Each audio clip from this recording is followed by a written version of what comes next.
लेकिन जब वो रेपिस्ट हुआ, कांग्रेस की सरकार सो रही थी। एसआईटी क्या कर रही थी? 3000 एमएमएस है सर।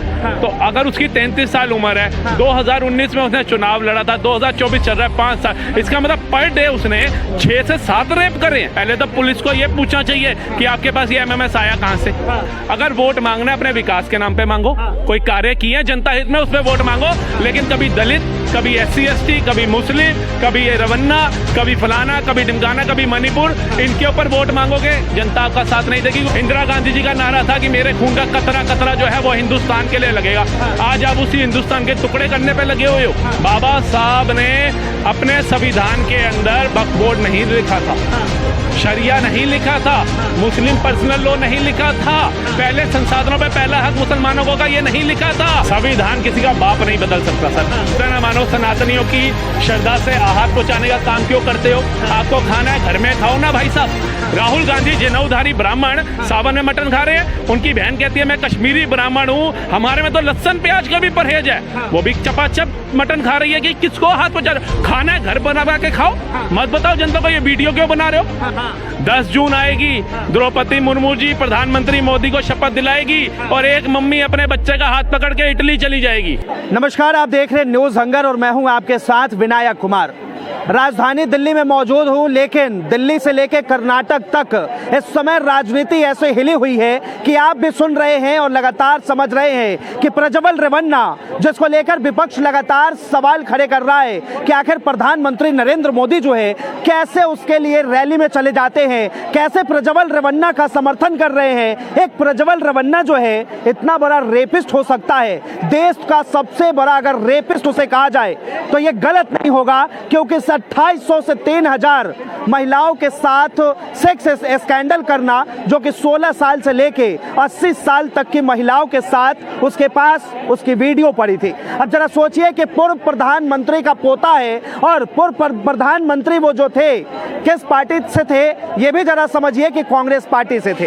अब साफ तौर पर नरेंद्र मोदी ने कहा है कि उसको भगाने में कर्नाटक सरकार के हाथ है, उसको भगाने में कांग्रेस सरकार के हाथ है। तो ये पहले जानते हैं आम जनता से कि क्या ये राजनीति सिर्फ इसलिए की जा रही है कि एक दूसरे को बदनाम किया जाए, एक दूसरे पर आरोप प्रत्यारोप लगाया जाए। सबसे पहले आपका नाम जानना चाहूँ। राहुल सर। अच्छा राहुल भाई, क्या समझे ये समीकरण? प्रज्वल रेवन्ना, कोई कहता है बीजेपी का है, कोई कहता है कांग्रेस का है। देखिए, उनके दादाजी शायद प्रधानमंत्री के पद पर भी रहे हैं और बहुत बड़ा पद है हिंदुस्तान के हिसाब से।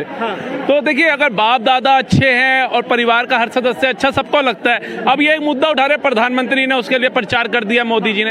अरे भैया, जिसके बाप दादाओं की छवि अच्छी रही हो, हिंदुस्तान में योगदान रहा हो, उसके बच्चे का भी किया। लेकिन जब वो रेपिस्ट हुआ, कांग्रेस की सरकार सो रही थी। SIT क्या कर रही थी, वहां की पुलिस क्या कर रही थी, बताइए। खुफिया एजेंसी क्या कर रही थी जब इतना बड़ा रेपिस्ट है, आप बताइए। और दूसरी बात मैं सुन रहा हूँ कि जोनसी आजकल ये कह रहे हैं MMS जो है 2000-3000 के करीब है। अगर मैं उनकी आयु देखता हूं तो 33-34 साल की आयु है उनकी लगभग। तो अगर मैं इस हिसाब से चलता हूं, देखिए, एक होता है मोदी हटाओ यात्रा, जो ये अभियान चला रखा है ना, इन्होंने बहुत तगड़ा चला रखा है। इन्होंने जनता को गुमराह करना, संदेश खाली पे ये कहते हैं कि भैया कुछ नहीं हुआ, कोर्ट बताएगी अगर गुनहगार है तो वो आप कौन होते हो बताने के लिए। वो भी 100 से ऊपर महिलाओं का था, उसमें भी हर छोटी बड़ी बुजुर्ग महिलाएं थी, उसमें नहीं बोले। राजस्थान के अंदर भी सेम यही दुर्दशा थी, नहीं बोले। लेकिन तब कानून बताएगा। अब ये रवन्ना का जो आ रहा है उस पे ये कहते हैं अगर 3000 MMS है सर, तो अगर उसकी 33 साल उम्र है, 2019 में उसने चुनाव लड़ा था, 2024 चल रहा है, 5 साल, इसका मतलब पर डे उसने 6 से 7 रेप करे हैं। 6 से 7 रेप करने के बाद उसने MMS बनाए हैं। और सर, मैं तो तथ्यों पे बोलने वाला व्यक्ति हूँ। जब ये चीजें हाईलाइट होती है तो हमारा भी मन करता है। देखिए, मैंने पूरा गूगल छान दिया, मुझे एक MMS नहीं मिला। ऐसा नहीं कि बता देखने के लिए कि सत्य क्या है। अब इन्होंने, मैं कहता हूँ, हो सकता है उसकी कोई महिला मित्र हो सकता है। अब इलेक्शन चल रहे हैं और मोदी का परचम है 400 पार का, वो बोल रहे हैं और विपक्ष घबराया हुआ है, उनको कोई मुद्दे नहीं मिल रहे। विपक्ष कह रहा है कि प्रधानमंत्री मोदी वैसे लोगों का समर्थन कर रहे हैं जो खुद रेपिस्ट है, जिसका 2800 वीडियो वायरल हुआ हो। तो मैं कह तो रहा हूँ, ये तो मूर्ख बनाने वाली बात है ना। विपक्ष को ये तो बोलना चाहिए आपकी करनी और कथनी में कितना फर्क है। इट मींस कि एक व्यक्ति पर डे 6 महिलाओं के साथ यौन शोषण कर रहा है। भैया आप बताओ, ये पॉसिबल है हिंदुस्तान के अंदर? अगर वो रेपिस्ट हो, अगर उसके ऊपर ये आरोप सिद्ध होते हैं तो उसे क्या सजा मिलनी चाहिए? फांसी की सजा होनी चाहिए। अमित शाह जी ने बोला है, उनका बयान भी सुन रहा था, उन्होंने कहा कि ऐसा व्यक्ति जो बहन बेटियों के साथ ऐसा दुर्व्यवहार करता होगा उसे जितनी कड़ी से कड़ी सजा दी जाएगी वो हम दिलाने का काम करेंगे। लेकिन साथ ही उन्होंने ये बोला कि कर्नाटका में कांग्रेस की सरकार थी, क्या वो सो रही थी?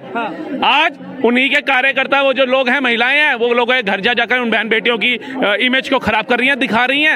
एक बात आइए, जब आम आदमी तक, गूगल तक वो वीडियो नहीं पहुंची, कोर्ट तक नहीं पहुंची, आप तक कैसे वो एमएमएस आ गए? बताएंगे आप जनता को आकर के? पहले तो पुलिस को ये पूछना चाहिए कि आपके पास ये एमएमएस आया कहां से, और वो सत्य है या असत्य है, वो सही है या गलत है, इसकी भी जांच होनी चाहिए। फिर वो जनता के बीच में आपको पहुंचाना चाहिए, साझा करना चाहिए। बिना मतलब किसी बहन बेटियों का फेस लगा करके, किसी का फेस वो कर करके बदनाम करने वाली बात होगी। ये तो कांग्रेस जो है कहीं इस वजह से राजनीति कर रही है क्योंकि भारतीय जनता पार्टी का नारा जो है 400 पार का है। ओबियस सर, कर्नाटका में इनकी सरकार, तेलंगाना में इनकी सरकार, हिमाचल में इनकी सरकार, वहां युवाओं को रोजगार नहीं दे पाए, वहां पे महंगाई कम नहीं कर पाए, वहां भ्रष्टाचार खत्म नहीं कर पाए, तो इनके पास कोई मुद्दा है नहीं भाई। वहां तो आपको कोई नहीं रोक रहा। पूर्ण राज्य की सरकार है, पूर्ण राज्य की सरकार में पुलिस भी आपकी है, और रवन्ना जैसा अपराधी भाग जाता है, जिसको आप अपराधी कह रहे हो, कैसे भाग जाता है बताइए? हमारे जैसा बंदा यहाँ पर अगर 144 धारा लग जाए, 4 बंदे इकट्ठे नहीं हो सकते, पुलिस वाला अभी आके हटा देगा, वो इतना बड़ा अपराधी कैसे आपके कार्यकाल में भाग गया? और सीधा भांडा फोड़ दिया आपने मोदी सरकार के ऊपर। मोदी सरकार क्या उसके घर के बाहर पहरेदारी कर रही थी, आप बताइए? तो ठीक है, करनी और कथनी में फर्क रखो। अगर वोट मांगना है, अपने विकास के नाम पे मांगो, कोई कार्य किए हैं जनता हित में, उस पर वोट मांगो। लेकिन कभी दलित, कभी SC ST, कभी मुस्लिम, कभी रवन्ना, कभी फलाना, कभी ढिमकाना, कभी मणिपुर, इनके ऊपर वोट मांगोगे, जनता आपका साथ नहीं देगी। क्योंकि जब आप मणिपुर की बात करते हो, जब आप इसकी बात करते हो, तो अपने सांसद की बात नहीं करते। 400 करोड़ पकड़ा गया, अभी एक नौकर पकड़ा गया नेता का जिसका 25 करोड़ पकड़ा गया, उस पर नहीं बोलते। संदेश खाली पे खड़गे जी का बयान होता है, वहां तो होता रहता है। व्हाट डू यू मीन होता रहता है। लेकिन क्या लग रहा है आपको कि क्या विपक्ष के पास जो है सही ढंग का मुद्दा नहीं है जिसपे बात की जाए? बिल्कुल नहीं है। अब तो जनता भी कह रही है 4 जून कांग्रेस गुम, 10 जून आएगी, द्रौपदी मुर्मू जी प्रधानमंत्री मोदी को शपथ दिलाएगी, और एक मम्मी अपने बच्चे का हाथ पकड़ के इटली चली जाएगी। अच्छा, अब तो जनता सोच बैठी है। ये क्या सोच है? घबराए तो ये इससे हुए। आप बताइए, नहीं तो वायनाड में इन्होंने नाम भरा, प्रतीक्षा करने की क्या जरूरत थी कि वहां पे इलेक्शन हो जाए, उसके बाद मैं रायबरेली जाऊंगा? और इसका मतलब ये मैनो प्लानिंग थी पहले ही परिवार की, तभी माता जी राज्यसभा का नामांकन भरा ही राजस्थान में। रायबरेली उनकी सीट थी, अमेठी छोड़ करके आप रायबरेली आ गए। उन्होंने कहा कि अमेठी हो, चाहे वायनाड हो, चाहे रायबरेली हो, ये सब राहुल गांधी के, गांधी परिवार के जो है अपने परिवार हैं, उनकी खानदान के वंशज जो है वो लड़ते रहे हैं, तो वो कहीं से भी लड़ सकते हैं। तो अमेठी से आपकी ये परिवार के लोगों ने आपको लात मार के स्मृति ईरानी को क्यों बिठाया? इसका भी जवाब दे दीजिए। निकम्मी औलाद थी क्या? परिवार का हिस्सा निकम्मा था क्या?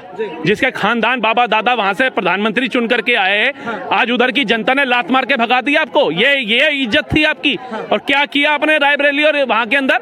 अभी वीडियो आ रही है सड़कों की दूर से, एक जो बंदा सड़क नहीं बना पाया वहां पर उद्योग तो छोड़ दो आप। आज यूपी ये योगी बाबा के कार्यकाल के अंदर दूसरे नंबर पे आ गया GDP पे, तमिलनाडु को पछाड़ के। कैसे आ गया भैया? यूपी भी वही है, जनता भी वही है, ठीक है, सांसद भी वही थे, नेता भी वही थे, पैदाइश भी लोगों की वही थी, जमीन की जो ग्रोथ थी वो भी वही थी। आज कैसे आ गया बताइए? आज कैसे बदमाशी खत्म हो गई? आज कैसे बहन बेटियां खुले में हैं? अमेठी से क्या जानबूझ के नहीं लड़ा जा रहा है क्योंकि उन्हें डर है? बिल्कुल यार, देखो, अगर मैं कहीं किसी ऑफिस में मुझे किसी भरोसे पे नौकरी दी जाती है और मैं उस ऑफिस के अंदर सही से काम नहीं करता, तो मैं अपने बॉस को 2 दिन धोखा दे दूंगा, 4 दिन धोखा दे दूंगा, 10 दिन धोखा दे दूंगा, लेकिन एंड ऑफ द डे उसे पता चल जाएगा कि मैं निकम्मा था, मैंने कोई काम नहीं किया। तो राहुल गांधी, सोनिया गांधी, प्रियंका गांधी, इन्होंने कोई काम किया होता रायबरेली अमेठी में तो जनता इनको नकारती ना। अभी ये नामांकन देने आए गए थे रायबरेली में, वहां की जनता ने कहा गो बैक के नारे लगाए। क्या इज्जत मान है? क्या तुम्हारे बाप दादाओं ने जो इज्जत मान कमाई वो तुमने छोड़ा? इंदिरा गांधी जी का नारा था कि मेरे खून का कतरा कतरा जो है वो हिंदुस्तान के लिए लगेगा। आज आप उसी हिंदुस्तान के टुकड़े करने पे लगे हुए हो। जाति में बांट रहे हो, SC ST OBC, मुस्लिमों को आरक्षण देंगे। बताइए बाकी लोग कहां जाएंगे? आप बता दें। प्रधानमंत्री ने एक और बयान दिया और कहा कि अगर इनकी सरकार आती है तो ये मुसलमानों के बच्चों को जो है भविष्य खराब कर देंगे। क्या कहेंगे? बिल्कुल सर, इनकी कूटनीति है ना। बाबा साहब ने अपने संविधान के अंदर वक्फ बोर्ड नहीं लिखा था, शरिया नहीं लिखा था, मुस्लिम पर्सनल लॉ नहीं लिखा था, पहले संसाधनों पे पहला हक मुसलमानों को का ये नहीं लिखा था।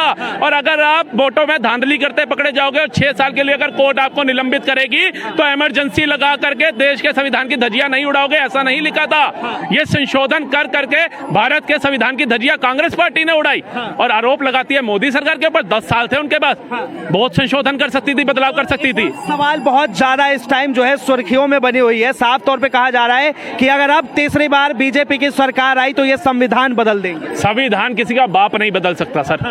संविधान है वो भारत का, कोई छोटी सी कोई कॉपी नहीं है जिसको आप बदल दोगे। कोई पेन नहीं है कि ये मेरे को अच्छा लगा देते।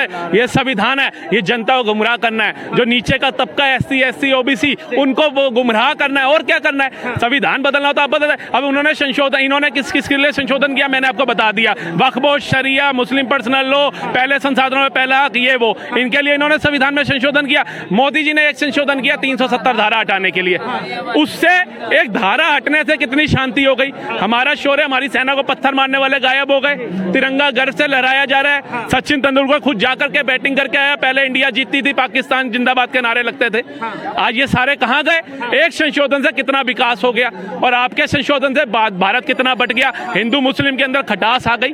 वो सोचता था भैया यार वक्फ बोर्ड को दे दिए, तीसरी सबसे ज्यादा जमीन वक्फ बोर्ड के पास है। कल को मेरे घर पे आके कहते कि भैया ये जमीन तेरा घर मेरा वक्फ बोर्ड का है, मुझे, मैं कोर्ट नहीं जा सकता, मैं तो भैया बिल्कुल ही सड़क पे आ जाऊंगा। तो ये चीजें आपने जब दी तो आपने सोचा नहीं। लेकिन साफ तौर पे विपक्ष तो ये कहता है कि भारतीय जनता पार्टी हो चाहे नरेंद्र मोदी हो, वो तो सिर्फ मंगलसूत्र, मुस्लिम और मछली पे जो है भाषण देते हैं। नहीं तो भैया भाषण देते हैं तो बुरा ना मानो। सनातनियों की श्रद्धा से आहत पहुंचाने का काम क्यों करते हो। आपको खाना है घर में खाओ ना भाई साहब। आप कहते हम यगुवंशी हैं, हमारे से बड़ा यगुवंशी कौन होगा। तो प्लेन में नवरात्रों के अंदर आप मच्छी खा के किनको आहत पहुंचा रहे हो। आपके पिताजी कहते हैं भैया जी हम तो, हमारे से बड़ा यगुवंशी नहीं हो सकता, कृष्ण जी का वंशज नहीं हो सकता।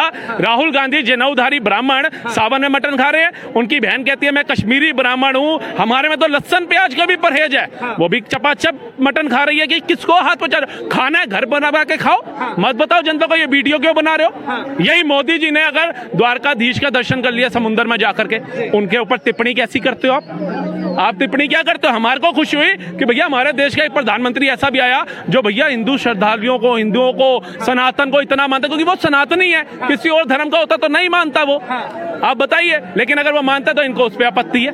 हिंदू शब्द के अंदर एक शक्ति होती है, उसको खत्म करना है। आपको किसने राइट दिया खत्म करने का।